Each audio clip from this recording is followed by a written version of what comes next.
कैसे हो?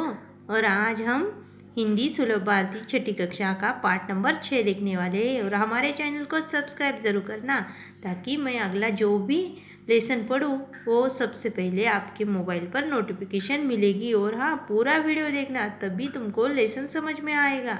और हमारे चैनल को सब्सक्राइब करना। हमारे पाठ का नाम है मेरा अहोभाग्य। अभी ये पाठ चंद्रगुप्त विद्यालंकार जी ने लिखा है और उन्होंने इस पाठ में उनके गुरुदेव रविंद्रनाथ ठाकुर जी से हुई भेंट के संबंधी स्मरण बताया है। वो कहते हैं, फरवरी 1906 आपको नहीं समझ में आएगा, रुकिए। फरवरी 1936 में मुझे शांति निकेतन जाना था।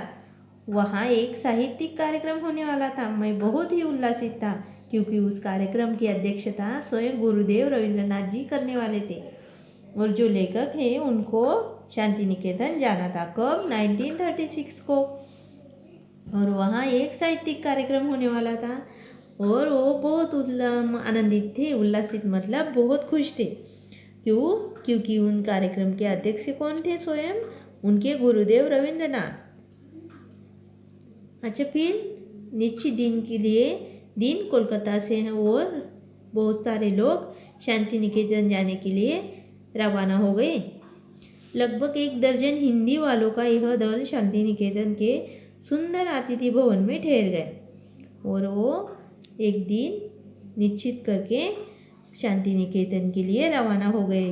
बहुत सारे लोग, लगभग मतलब कितने थे? 1 दर्जन हिंदी वालों का यह दल। 12 लोगों का 1 दर्जन मतलब 12 लोगों का दल। और वो शांति निकेतन के सुंदर अतिथि भवन में ठहर गया। यह अतिथि भवन अशोक वृक्ष के संगम उपवन के बीचों बीच बनाया गया था। बहुत ही सुंदर, बड़ी और अच्छी इमारत थी। वो जैसा सोचा था वैसा ही पाया। ऊपर की मंजिल के एक कमरे में हमें ठहराया गया। कमरे के बाहर एक विस्तृत बरामदा था। बरामदे में खड़े होकर अगर बाहर देखा तो सामने ही संगन बकुल वृक्ष दिखाई देते थे। यह अतिथि भवन कहा था कि अशोक वृक्ष के संगन उपवन के बीचों बीच बनाया गया था। वो इतना सुंदर और इतना अच्छा था। वह बड़ी इमारत थी। उन्होंने, लेखक ने जो सोचा था वैसा ही वह था। और ऊपर की मंजिल में उनको ठहराया गया और कमरे के बाहर एक बरामदा था और बरामदे में खड़े होकर देखा तो सामने संगन बकुल वृक्ष ही दिखाई देते थे। दूसरे दिन प्रातःकाल ही हमें बताया गया था कि गुरुदेव का स्वास्थ्य ठीक नहीं है। अंत कार्यक्रम में की बैठक में वो नहीं आ पाएंगे। मैं बहुत निराश हो गया। तथापि हमें जब यह मालूम पड़ा कि उनके डॉक्टर ने हम लोगों के लिए केवल 15 मिनट का समय दिया है, जिसमें गुरुदेव के दर्शन तथा उनके साक्ष्य संक्षिप्त वार्तालाप भी हो सकता है, तब हमारी खुशी का ठिकाना न रहा। हम बेसब्री से उस क्षण का इंतज़ार करने लगे। और दूसरे दिन सुबह सुबह उनको बताया कि उनके गुरुदेव बीमार हो गए। तो फिर लेखक कार्यक्रम नहीं कर पाएंगे। फिर लेखक नाराज़ हो गए और थोड़ी देर बाद उनको पता चला कि उनके डॉक्टर ने कहा केवल 15 मिनट आपसे रविंद्रनाथ जी मिल सकते और बातचीत कर सकते। तो फिर उनके खुशी का ठिकाना ही ना रहा। और वो बेसब्री से मतलब कब मिलेंगे ऐसा कहते हैं ना, वैसे इंतज़ार करने लगे। मध्याह्न के बाद गुरुदेव की भेंट हुई। करीब 4 बजे होंगे। गुरुदेव की धारणा थी कि कुछ 2-3 आदमी ही होंगे। जब उन्होंने हम 14 जनों को देखा तो मजाक में ही उन्होंने कहा, अब मेरी क्षमता दरबार लगाने की नहीं रही। इस मकान में जगह की भी कमी है। फिर हम सबको गुरुदेव से परिचय कराया गया। बाद में वार्तालाप शुरू हुआ। मध्याह्न मतलब दोपहर के बाद 4 बजे गुरुदेव की धारणा थी कि 4 बजे के बाद वो समय आ गया।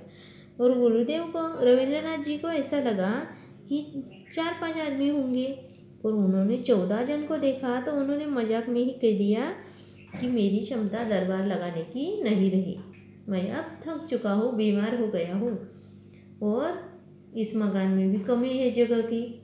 फिर गुरुदेव को सब सब सब आदमियों का परिचय किया करके दिया और फिर वो बातचीत शुरू करने लगे। चर्चा के दौरान गुरुदेव ने कहा, अब से 50 बरस पहले जब मैंने कहानियाँ लिखना शुरू किया था तो इस क्षेत्र में एक ही आदमी था। मेरी प्रारंभिक कहानियों में ग्रामीण जीवन के संसर्ग का ही वर्णन है। और फिर रविंद्रनाथ जी ने कहा कि मैं 50 बरस के पहले मतलब 25 साल मेरे 50 मतलब 50 उस उम्र के पहले मतलब 30-40 साल तब कहानियाँ जब लिखता था तब कुछ आदमी लिखते थे, ज़्यादा नहीं लिखते थे और उनकी कहानियाँ ज़्यादातर ग्रामीण जीवन के संसर्ग का ही और ग्रामीण जीवन पर ही आधारित थी। उसके पहले इस तरह की कोई चीज़ बांग्ला भाषा में नहीं थी और उन्होंने वो बांग्ला भाषा में लिखी और उनके पहले कोई भी लोग किसी ने भी बांग्ला भाषा में लिखी नहीं थी। मेरी कहानियों में ग्रामीण जनता की मनोवृत्ति के दर्शन होते हैं और उनकी कहानी में ग्रामीण लोग होते हैं जो उनकी मनोवृत्ति कैसी है उनके दर्शन होते हैं। उन कहानियों में कुछ ऐसी चीज़ है जो संसार के किसी भी देश के आदमी को भा सकती है, क्योंकि मनुष्य स्वभाव तो दुनिया में हर जगह एक सा ही है और उनके कहानियों में कुछ ऐसी चीज़ें हैं जो संसार के किसी भी आदमी को भा सकती है, क्योंकि मनुष्य स्वभाव तो हर जगह एक सा ही है। गुरुदेव कुछ समय के लिए रुके, तभी अपने आप मेरे मुंह से निकल पड़ा, गुरुदेव आपके मन में काबुली वाला इस कहानी का विचार कैसे आया? तो फिर गुरुदेव कुछ समय के लिए रुके थे, तभी लेखक ने उनसे कहा गुरुदेव से कि आपके मन में काबुली वाला इस कहानी का विचार कैसे आया? यह लोकप्रिय कहानी तो सभी भाषाओं के साथ सभी बच्चों को बहुत प्यारी लगती है और वो काबुली वाला कहानी वो सभी भाषाओं में अब छप चुकी है और सभी बच्चों को बहुत प्यारी लगती है। गुरुदेव बोले, वह कहानी कल्पना की सृष्टि है। एक काबुली वाला था, वह हमारे यहाँ आता था और हम सब उससे बहुत परिचित हो गए थे। मैंने सोचा उसकी भी एक छोटी लड़की होगी और जिसकी वह याद किया करता था।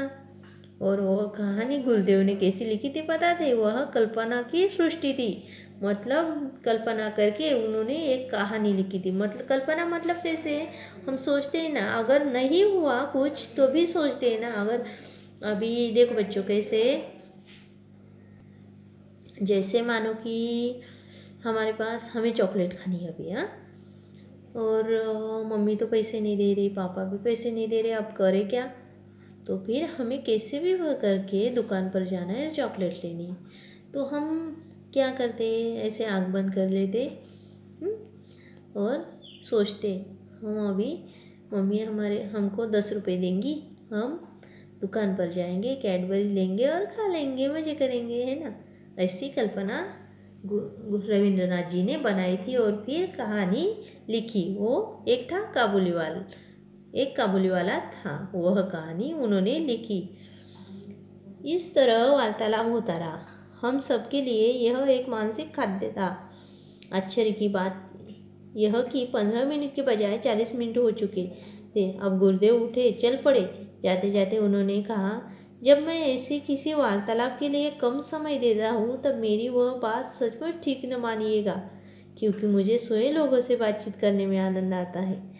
और वार्तालाप के बाद हम सब के लिए एक मानसिक खाद्य था, मतलब बहुत खुशी हो गई उनसे बात करते। और वो आश्चर्य की बात क्या थी, 15 मिनट के बजाय 40 मिनट हो गए थे, आधे घंटा से ज़्यादा समय बीत चुका था। और गुरुदेव चलने लगे। जाते जाते क्या कहा उन्होंने, मेरे जब मैं ऐसे वार्तालाप के लिए कम समय देता हूँ तो वह मेरी बात सचमुच ठीक न मानिएगा, क्योंकि मुझे लोगों से बात करने में बहुत अच्छा लगता है। हम सब ने गुरुदेव को धन्यवाद कहा और सब ने गुरुदेव को धन्यवाद कहा।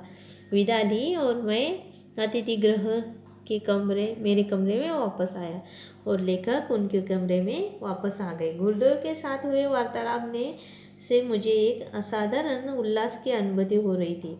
मतलब लेखक जब उनके गुरुदेव को मिले तब इनको बहुत अच्छा लग रहा था और उनको इतना अच्छा लग रहा था कि कहे ही क्या, और वो बहुत आनंदित महसूस कर रहे थे। पर जब मुझे पता चला कि जिस कमरे में मुझे ठहराया गया था उसी कमरे में सोए गुरुदेव काफ़ी समय तक रह चुके थे और लेखक को पता चला कि उनको जब उस कमरे में ठहराया गया था कि यह कमरा पहले गुरुदेव तक का था। वह बहुत दिन इस कमरे में रह चुके थे। ये देखो रविंद्रनाथ जी और ये उनके शिष्य सब, ये मतलब उनसे बातचीत करने के लिए आए सभी लोग। तो मेरी खुशियों का ठिकाना ही न रह गया। ओहो, मुझे तो यह भी बताया गया कि गुरुदेव ने गीतांजलि का अधिकांश भाग इसी कमरे में के बरामदे में बैठकर लिखा और रविंद्रनाथ ठाकुर जी ने जो गीतांजलि का बुक लिखा था वो इसी कमरे के बरामदे में बैठकर लिखा था। फिर तो लेखक का खुशी का ठिकाना ही नहीं रहा। मैं सचमुच भाव विभोर हो उठा। क्या यह सच है? मेरा अहो भाग्य था कि मैं इस कमरे में ठहरा था जिसमें नोबेल पुरस्कार प्राप्त गीतांजलि रची गई थी और गीतांजलि को नोबेल पुरस्कार प्राप्त हुआ था। और लेखक कहते हैं मेरा अहो भाग्य है, परम भाग्य मेरा, इसलिए मैं इस कमरे में ठहरा था। तो बच्चों कैसा लगा आपको पाठ? समझ में आया? यदि ना समझ में आया तो दोबारा ज़रूर देखना और पूरा देखना और हमारे वीडियो को लाइक ज़रूर करना। बाय बच्चों।